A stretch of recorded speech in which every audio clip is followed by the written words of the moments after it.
agent Dupont. Encore vous, gredin, vipère. Emprisonné ainsi, espériez-vous que je parlerais? Non, agent Dupont. J'espère que vous mourrez. Vous m'avez suffisamment mis de bâtons dans les roues durant ces dernières années. Il est grand temps de mettre un terme à votre misérable existence. Vous avez tenté assez de fois de m'abattre pour savoir qu'on ne se débarrasse pas aussi facilement de moi, docteur Deville. Je suis au courant, en effet. C'est pourquoi j'ai pris mes précautions cette fois. Laissez-moi vous présenter votre dernier menu, histoire de vous faire saliver un peu. C'est gentil, mais je sors tout juste du dîner. Pour commencer, je vais vous faire plonger jusqu'aux genoux dans mon bassin à piranha, histoire de vous rappeler la fois où vous m'avez laissé flottant au milieu de l'Amazonie. Un beau séjour, en effet. Je crois que les ruines de votre précédente base secrète s'y trouvent encore, d'ailleurs. Silence!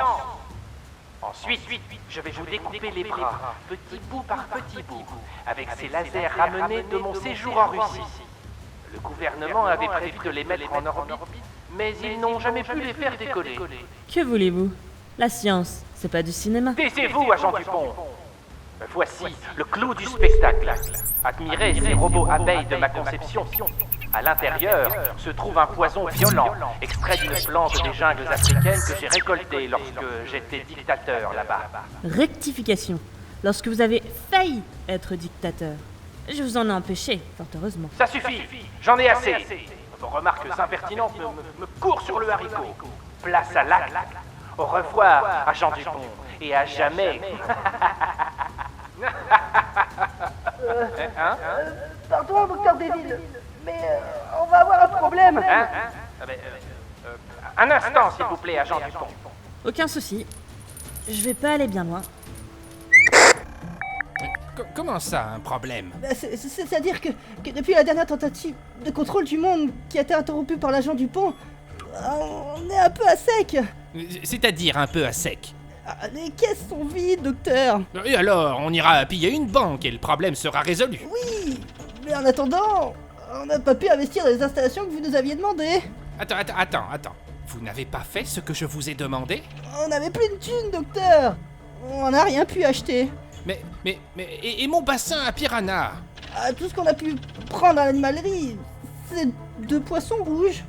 On les a posés dans le bureau. Il paraît que ça détend les employés. Ah, zut. Bon, c'est pas grave.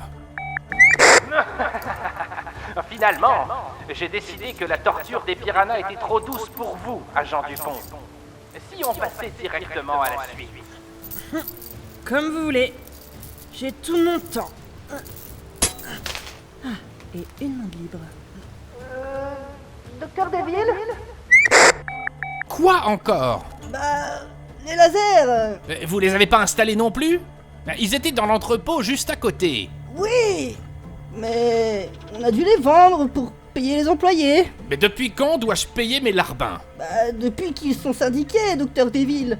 Syndiqués? Ah, mais... Bon, on verra ça plus tard. Il semblerait qu'il y ait un petit contretemps, mais pas de panique. Passons directement au plat de résistance. Avec plaisir. L'effort, ça creuse. Maintenant, libérons les pieds.